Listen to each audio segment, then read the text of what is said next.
Assalamualaikum warahmatullahi wabarakatuh. Halo semuanya, welcome to my YouTube channel. Perkenalkan, saya Diana Metasari, mahasiswi Pendidikan Fisika Universitas Sriwijaya. Pada kesempatan kali ini, saya ingin membahas tentang gerak planet yang merupakan salah satu materi dari mata kuliah astrofisika, di mana mata kuliah ini dibimbing langsung oleh dosen saya, yaitu Bapak Sudirman SPD MSI. Oh iya, sebelum kita lanjut ke videonya, jangan lupa untuk klik tombol subscribe ya. Tahukah kamu apa itu gerak planet? Jika kalian belum tahu apa itu gerak planet, hukum-hukum gerak planet, dan implementasi dari gerak planet tersebut, yuk mari kita cari tahu dengan menyimak pembahasan pada video ini. Terdapat 3 astronom yang berperan besar dalam mengubah pandangan kuno atau pandangan geosentris, di mana pandangan geosentris ini memandang bahwa matahari, bulan, planet-planet, bintang-bintang berevolusi mengitari bumi sebagai pusat alam semesta. Adapun 3 astronom yang berperan besar tersebut antara lain adalah yang pertama Nicolaus Copernicus, kedua ada Tycho Brahe, dan yang ketiga ada Johannes Kepler. Pertama ada Nicolaus Copernicus. Nicolaus Copernicus merupakan seorang astronom, matematikawan, dan ekonom berkebangsaan Polandia yang mengembangkan pandangan heliosentris, di mana pandangan ini memandang bahwa matahari merupakan pusat tata surya, sementara bulan, planet-planet lainnya itu berevolusi mengelilingi matahari. Copernicus juga mengemukakan bahwa planet dan bintang bergerak mengelilingi matahari dengan orbit melingkar. Sejak pernyataan inilah konsep heliosentris mulai diterima oleh dunia. Kedua adalah Tycho Brahe. Brahe adalah seorang astronom selama 20 tahun. Ia hanya membuat observasi planet-planet secara sistematis, membuat daftar dari bintang, mengumpulkan data astronomi yang lain, hanya dengan ketelitian yang mungkin tanpa teleskop. Ia memberikan sumbangsi bagi perkembangan astronomi yang luar biasa besarnya. Dia bukan hanya merancang dan membangun instrumentasi yang revolusioner, tapi juga melakukan pengamatan yang berulang-ulang. Tanpa bantuan Tycho Brahe ini, Kepler tidak mungkin bisa menemukan bahwa planet-planet bergerak di dalam orbit berbentuk elips. Ia juga tercatat sebagai astronom pertama yang membuat koreksi terhadap pembiasan oleh atmosfer. Di Praha, ia menyelesaikan tabel gerak planet dengan bantuan asistennya Johannes Kepler. Yang ketiga ada Johannes Kepler. Johannes Kepler adalah seorang astronom, matematikawan, dan astrolog berkebangsaan Jerman. Ia dikenal melalui hukum gerak planetnya. Ia merupakan ilmuwan yang pertama kali mencetuskan tentang gerak planet, di mana karya Kepler ini sebagian dihasilkan dari data-data hasil pengamatan yang dikumpulkan Tycho Brahe melalui posisi planet-planet dalam geraknya di luar angkasa. Kepler juga mengemukakan bahwa orbit planet bukanlah berbentuk sirkular pada teori Copernicus sebelumnya, melainkan berbentuk oval atau elips. Terdapat 3 hukum planet yang dikemukakan oleh Tycho Brahe. Yang pertama, lintasan dari tiap-tiap planet adalah elips dengan matahari sebagai titik fokusnya. Yang kedua, garis yang menghubungkan planet dengan matahari akan melukiskan luas yang sama pada saat-saat waktu yang sama. Ketiga, kuadrat periode planet-planet itu sebanding dengan pangkat 3 jarak rata-ratanya ke matahari. Hukum ini telah dicetuskan oleh Kepler setengah abad sebelum Newton mengajukan ketiga hukumnya tentang gerak dan hukum gravitasi universal. Berikut ini merupakan 3 hukum gerak planet menurut Kepler. Dalam hukumnya yang pertama, Kepler mengatakan bahwa semua planet bergerak dalam lintasan yang berbentuk elips ketika beredar mengelilingi matahari, dengan matahari berada pada titik salah satu fokus elips, di mana Jarak terjauh dari matahari disebut dengan aphelion dan jarak terdekat dengan matahari disebut dengan perihelion.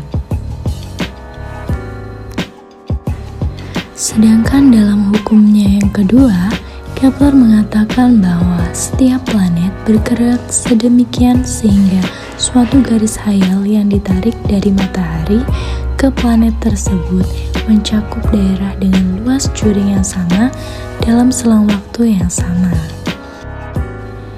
Misalkan seperti terlihat pada gambar di samping, dari 1 ke 2 planet menghasilkan luas juring 1,2. Sedangkan dari 3 ke 4 planet menghasilkan luas juring 3,4. Karena dalam waktu yang sama, maka dari 1 ke 2 planet akan bergerak lebih cepat, sedangkan dari 3 ke 4 planet akan bergerak lebih lambat. Selanjutnya, pada hukumnya yang ketiga, Kepler menyatakan bahwa perbandingan kuadrat waktu periode planet dengan pangkat 3 jarak planet tersebut ke matahari adalah sama untuk semua planet, atau bisa kita tulis menjadi T kuadrat per R pangkat 3 sama dengan konstan. Adapun rumus lain dari Kepler seperti tertulis di samping, T 1 kuadrat per R1 pangkat 3 sama dengan T2 kuadrat per R2 pangkat 3, atau T1 kuadrat per T2 kuadrat sama dengan R1 pangkat 3 per R2 pangkat 3. Dengan keterangan T1 adalah periode planet 1, T2 adalah periode planet 2, R1 jarak rata-rata planet 1 dari matahari, dan R2 sama dengan jarak rata-rata planet 2 dari matahari. Nah, tadi sudah dibahas mengenai ketiga hukum Kepler.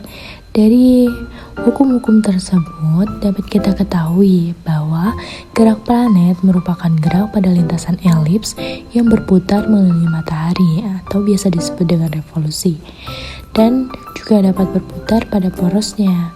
Gerak planet pada saat tertentu pada jarak terdekat dengan matahari disebut perihelion, dan pada jarak terjauh dari matahari disebut dengan aphelion, seperti yang sudah dibahas sebelumnya.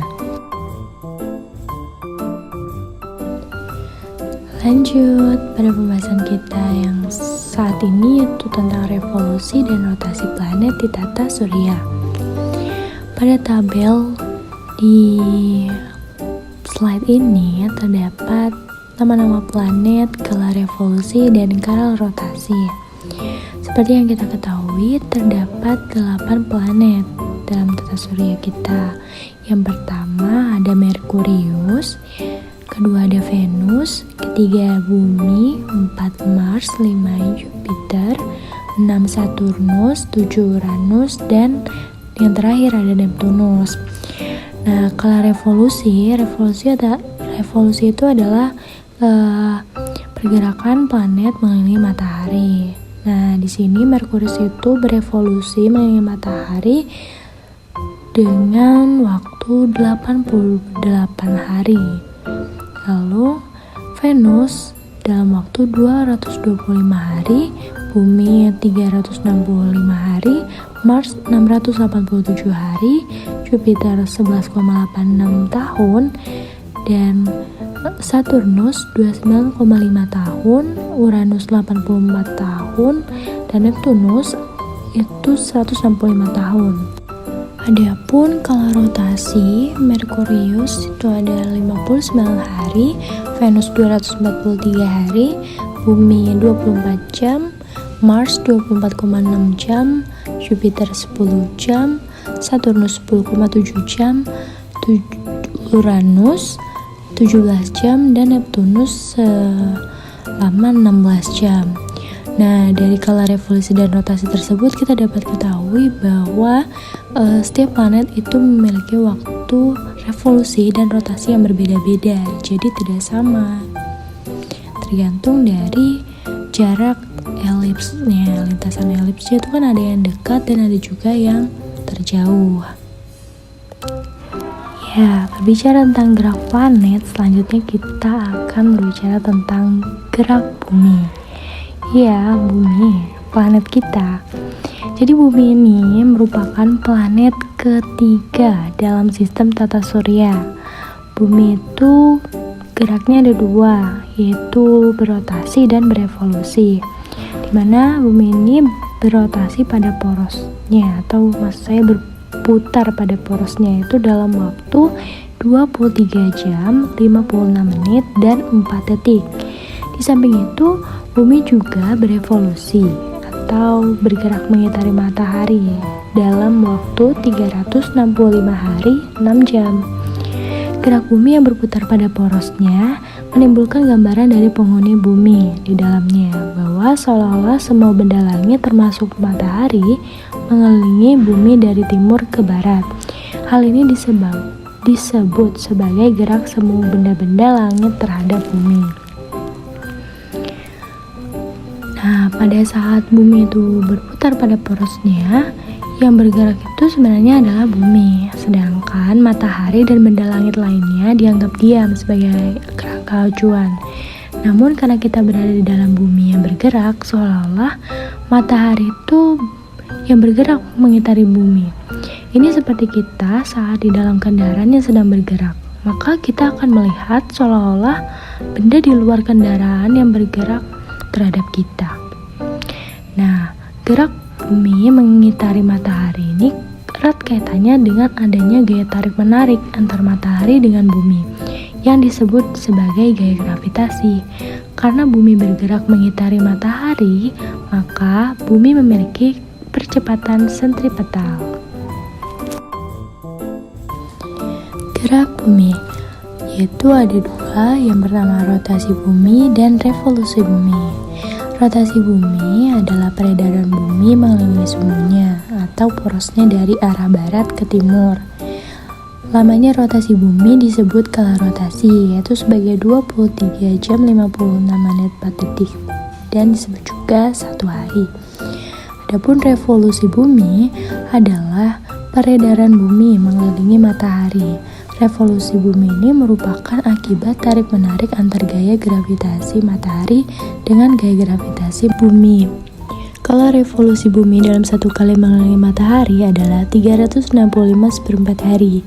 Bumi berevolusi tidak tegak lurus terhadap seri bidang eliptika, melainkan miring dengan arah yang sama membentuk sudut 23,5 derajat terhadap matahari. Sudut ini diukur dari garis imajiner yang menghubungkan kutub utara dan kutub selatan yang disebut dengan sumbu rotasi. Nah, dari sini kita dapat mengetahui perbedaan antara rotasi bumi dan revolusi bumi, di mana rotasi bumi hanyalah pergerakan bumi pada porosnya, sedangkan revolusi bumi itu adalah pergerakan bumi mengelilingi pusat tata surya, yaitu matahari.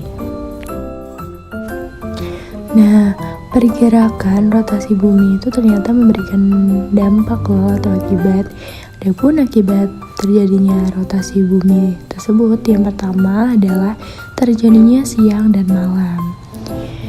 Nah, bagian bumi yang menghadap ke arah matahari ketika berputar pada porosnya akan mengalami siang. Sebaliknya, bagian bumi yang membelakangi matahari ini akan mengalami malam.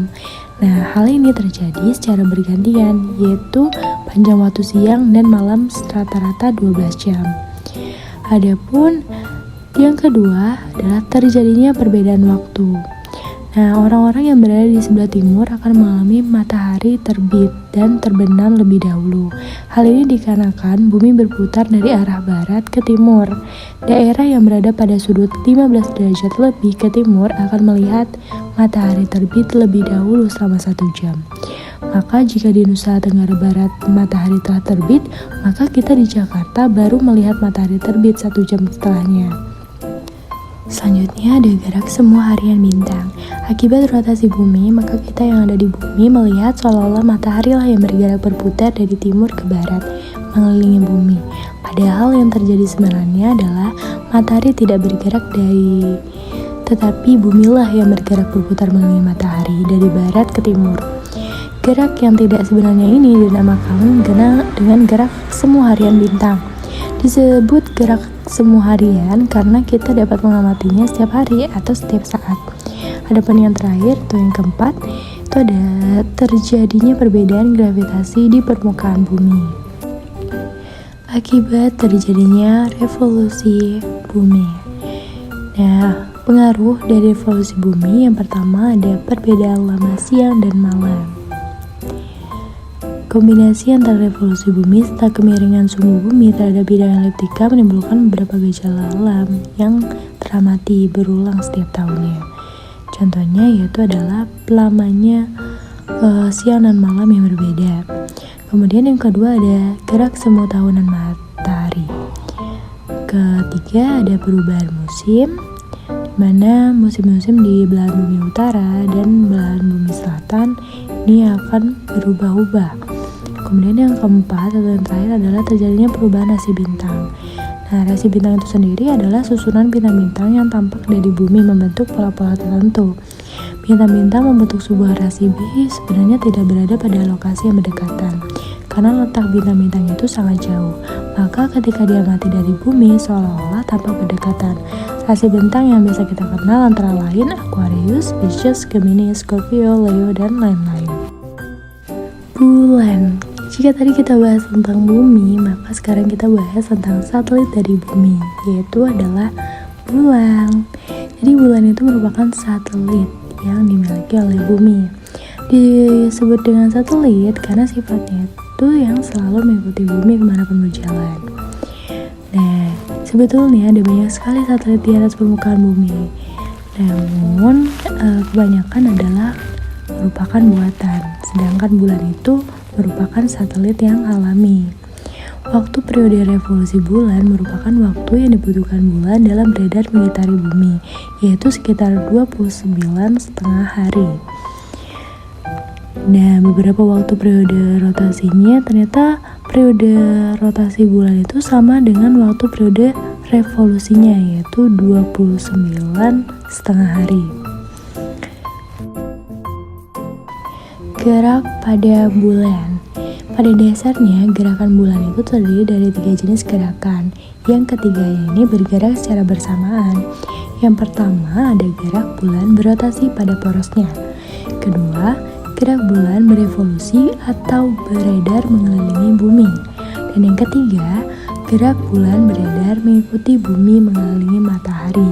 Atau dalam sederhananya, berarti adalah gerak bulan bersama-sama dengan bumi mengelilingi matahari. Dampak gerak bulan. Jadi, pergerakan bulan itu memberikan dampak. Yang pertama adalah terjadinya gerhana matahari. Yang kedua, terjadinya gerhana bulan. Dan yang terakhir, terjadinya fase-fase bulan.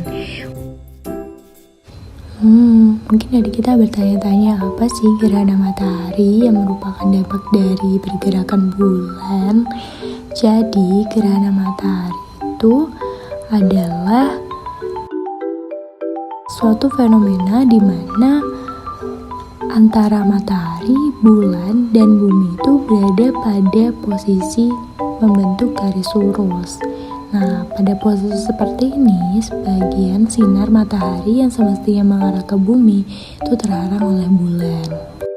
Akibatnya, sebagian daerah di permukaan bumi ini mengalami gelap sepenuhnya selama beberapa menit.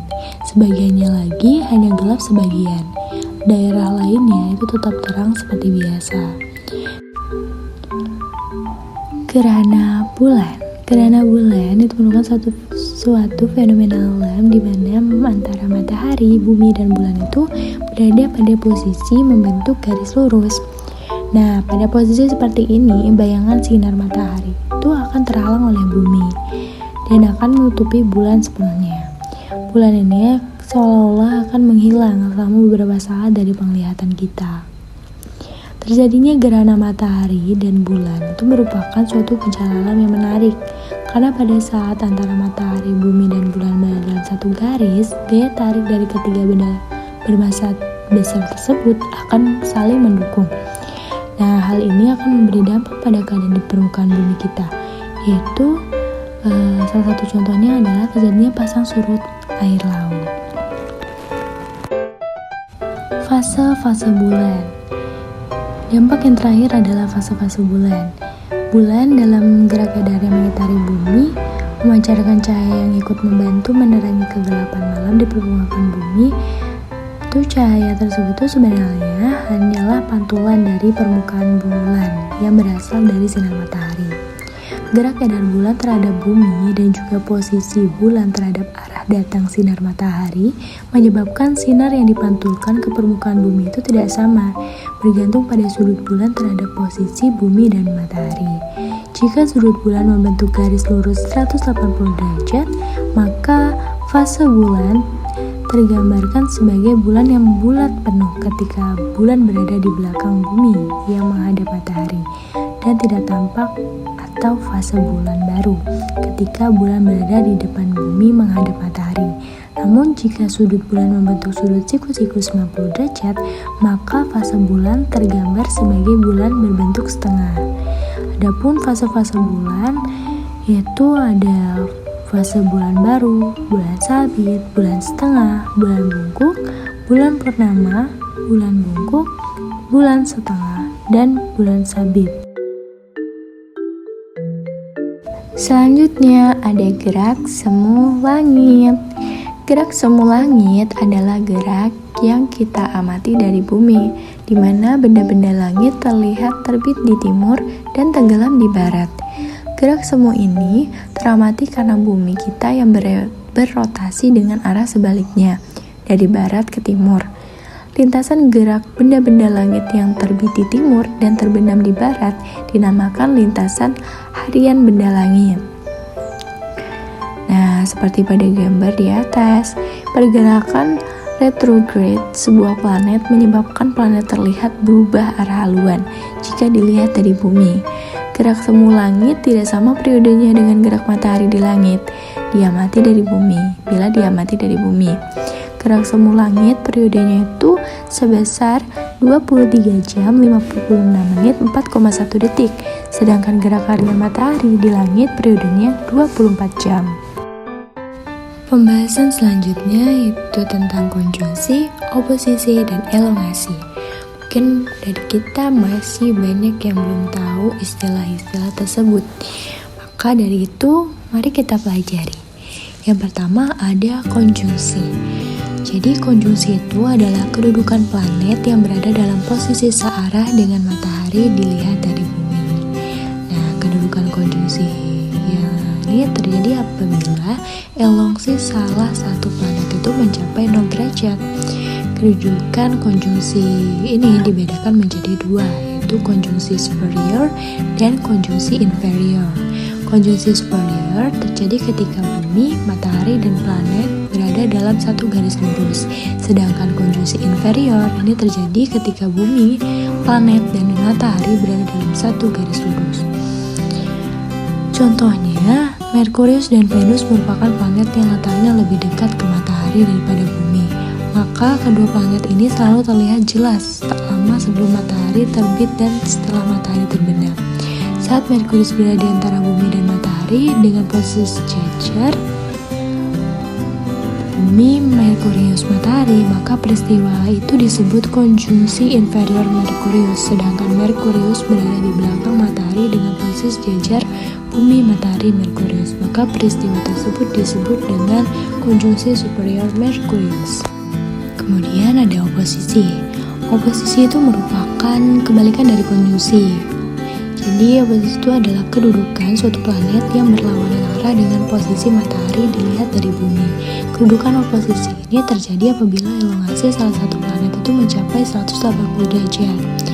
Planet akan mengalami oposisi ketika berada di belakang bumi atau di seberang matahari. Itu berarti Merkurius dan Venus tidak akan bisa mengalami oposisi karena letaknya itu akan selalu berada di depan bumi. Misalnya planet Mars berada di belakang bumi dengan posisi sejajar Mars, bumi, matahari. Maka itu disebut dengan oposisi Mars. Itu juga dengan planet-planet superior lainnya. Kemudian yang terakhir ada elongasi. Elongasi adalah sudut yang dibentuk oleh garis yang menghubungkan bumi matahari dengan suatu planet. Elongasi planet dalam atau disebut interior planet ini dibedakan menjadi dua, yaitu elongasi barat dan elongasi timur. Elongasi barat terjadi jika posisi suatu planet itu berada di sebelah barat matahari dilihat dari bumi, sedangkan elongasi timur terjadi jika posisi suatu planet itu berada di sebelah timur matahari jika dilihat dari bumi. Matahari berukuran 400 kali ukuran bulan dan berjarak 400 kali lebih jauh dari bulan. Hal ini menyebabkan matahari dan bulan terlihat sama besar jika dilihat dari bumi. Orbit bulan mengitari bumi bukanlah lingkaran sempurna, tetapi berbentuk elips. Ketika bulan berada lebih dekat ke bumi, posisi ini disebut perigi, dan ketika lebih jauh disebut apogee. Perbedaan jarak ini memang relatif kecil, tapi cukup untuk membuat bulan tampak lebih kecil atau lebih besar dari ukuran biasanya. Setiap peristiwa bulan baru, terdapat kemungkinan piringan bulan menutupi piringan matahari. Peristiwa ini disebut gerhana matahari. Gerhana matahari terjadi ketika bulan menutupi cahaya matahari dan menghasilkan bayangan pada permukaan bumi.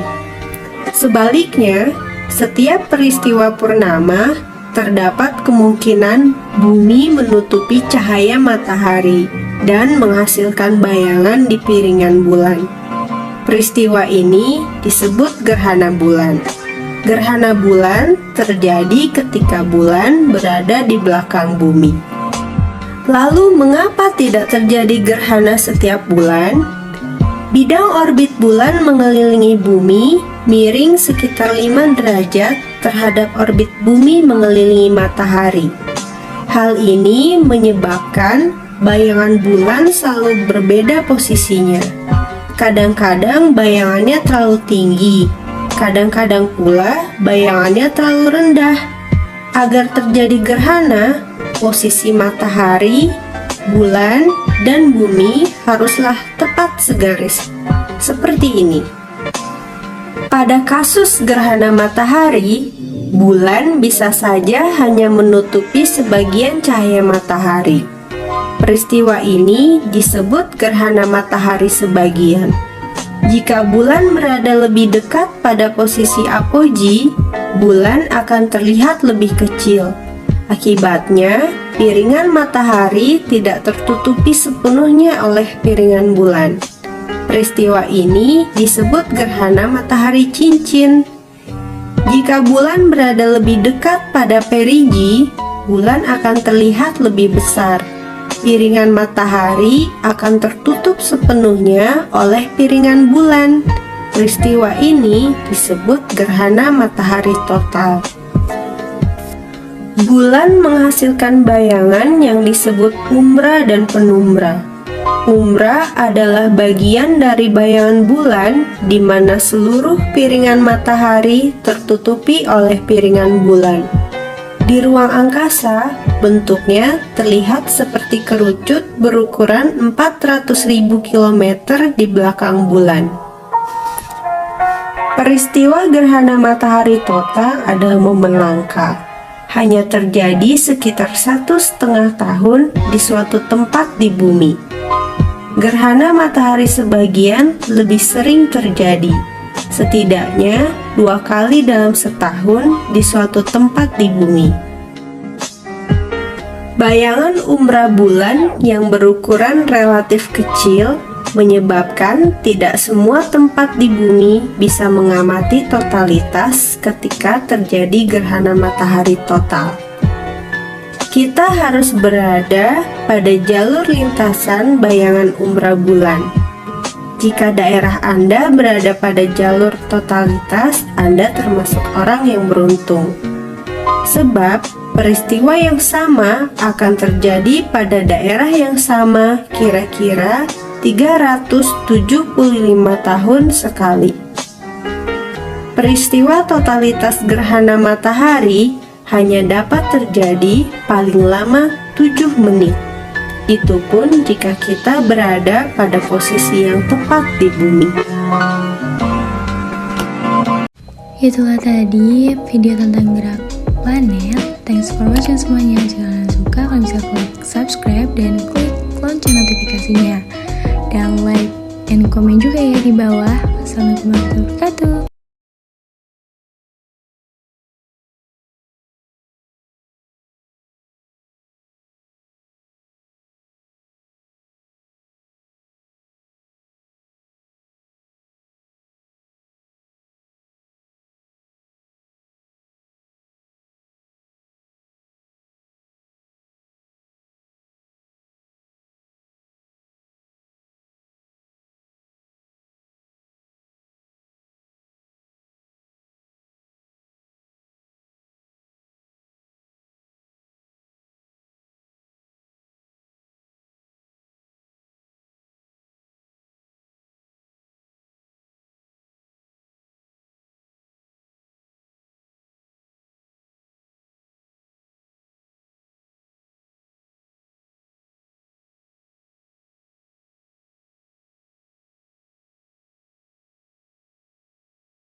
Itulah tadi pembahasan tentang gerak planet. Semoga video ini dapat bermanfaat. Thanks for watching semuanya. Don't forget to like, comment, and subscribe this channel ya. Dan jangan lupa untuk klik lonceng notifikasinya. Wassalamualaikum warahmatullahi wabarakatuh.